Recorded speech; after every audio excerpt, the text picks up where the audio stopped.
സംഗമം നടത്തി വിപുലമായ രീതിയിൽ അയ്യപ്പ സംഗമം ആഘോഷമാക്കി മാറ്റി. 3 കോടി രൂപ ഊരാളുങ്കലിന് കിട്ടി. ആരാ ഊരാളുങ്കല്?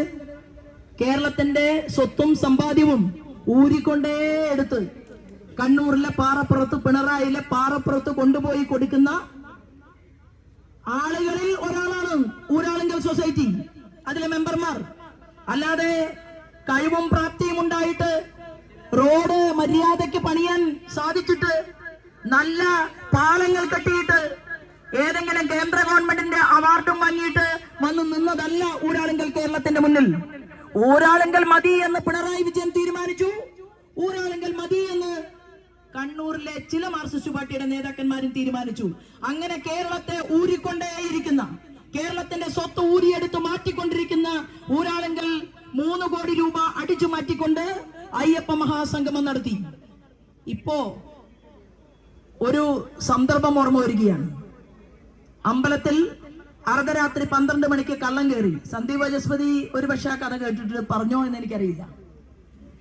അമ്പലത്തില് കള്ളൻ കയറിയപ്പോ പൂജാരി അല്ലല്ലോ കള്ളൻ. കള്ളൻ കയറിയിട്ട് രാത്രി 12 മണിക്ക് വിഗ്രഹം അടിച്ചു മാറ്റിയെടുത്തു.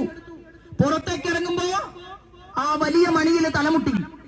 മണിയടിച്ചു, ശബ്ദമുണ്ടായി. നാട്ടുകാർ ഓടിക്കൂടിയപ്പോ അസാമാന്യ കഴിവും പ്രാപ്തിയുമുള്ള, ഏത് കള്ളനെയും പിടിക്കാൻ ശക്തിയുള്ള ആ നാട്ടുകാരൻ ഓടി വന്നു. അപ്പൊ കള്ളൻ അരയിലൂരിയ കത്തിയെടുത്ത് വീശി. കത്തി മർമ്മത്ത് തന്നെ കൊണ്ടു. എന്നാൽ മരണത്തിൽ നിന്ന് തലനാരിഴയ്ക്ക് രക്ഷപ്പെട്ട് കള്ളനെ പിടിക്കാൻ വന്നവൻ റോഡിൽ വീണപ്പോ നാട്ടുകാര് കള്ളനോട് ചോദിച്ചു, നീ വിഗ്രഹം കെട്ടില്ലേ എന്നല്ല ചോദിച്ചത്.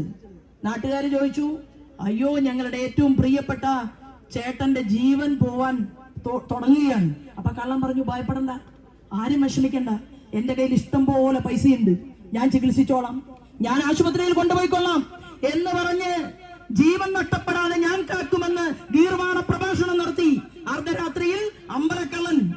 അങ്ങനെ അർദ്ധരാത്രിയിൽ ഗീർവാണ പ്രഭാഷണം നടത്തിയപ്പോ ആ പ്രഭാഷണം കേട്ട് നാട്ടിലെ പാവപ്പെട്ടവന്റെ ജീവൻ രക്ഷിക്കാൻ വേണ്ടിയിട്ട് നാട്ടുകാരെല്ലാം അങ്ങോട്ടേക്ക് തിരിഞ്ഞപ്പോ വിഗ്രഹം കൊണ്ട് കള്ളൻ രക്ഷപ്പെട്ടു.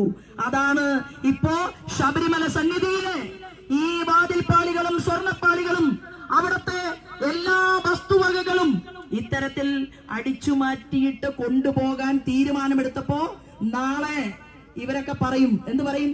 ഞങ്ങൾ കിറ്റ് തന്നില്ലേ, ഞങ്ങൾ നിങ്ങൾക്ക് ചികിത്സ തന്നില്ലേ, ഞങ്ങൾ നിങ്ങളെ ആരാക്കിയില്ലേ? ചില സഖാക്കന്മാരൊക്കെ അവിടെ ചോദിക്കുന്നുണ്ട്. അപ്പോ മാർക്സിസ്റ്റ് പാർട്ടിയുടെ നേതാക്കന്മാര് പറയണ അടങ്ങി ഒതുങ്ങി മിണ്ടാതിരുന്നോണം എന്നാണ്. ജില്ലാ പഞ്ചായത്തിലേക്ക് മത്സരിക്കണ്ടേ, MLA സീറ്റ് വേണ്ടേ? ഇതിന് എതിർപ്പുള്ള ആളുകളുണ്ട്. അതായത് കേരളത്തിന്റെ മുഖ്യമന്ത്രി പിണറായി വിജയന്റെ പ്രതിനിധിയായിട്ടുള്ള ശ്രീമാൻ വാസുവിന്റെയും അതുപോലെ തന്നെ ആളുകളുടെ തോന്നിവാസത്തിനെതിരെ, ദേവസ്വം വകുപ്പ് മന്ത്രിക്കെതിരെ, ദേവസ്വം ബോർഡ് പ്രസിഡന്റിനെതിരെ, ഇവർ ചെയ്ത അന്യായത്തിനെതിരെ ചോദ്യം ചെയ്തുകൊണ്ട് ആളുകൾ മുന്നോട്ട് വരുമ്പോ അവരെല്ലാം കേരളത്തിന്റെ മുഖ്യമന്ത്രി പിണറായി വിജയൻ വാറോല കട്ടി ഭയപ്പെടുത്തുകയാണ്. അടങ്ങി ഒതുങ്ങി ഇരുന്നോളണമെന്നാണ് പറഞ്ഞത്.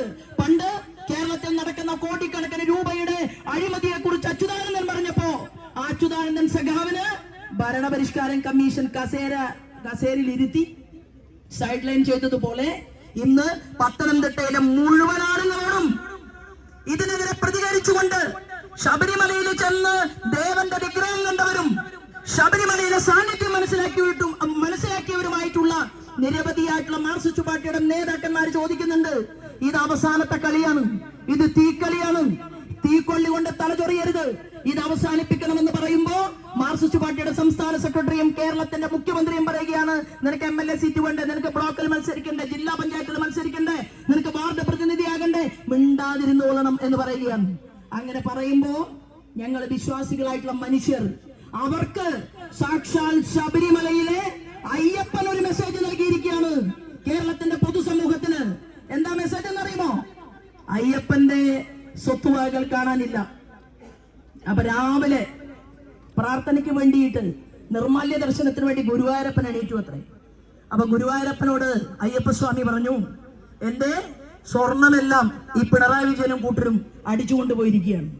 അപ്പൊ ഗുരുവായൂരപ്പൻ തൃപ്രയാറപ്പനെ ശ്രീരാമചന്ദ്രനെ വിളിച്ചു, എല്ലാം അവിടെ സേഫ് ആയിട്ടുണ്ടോ?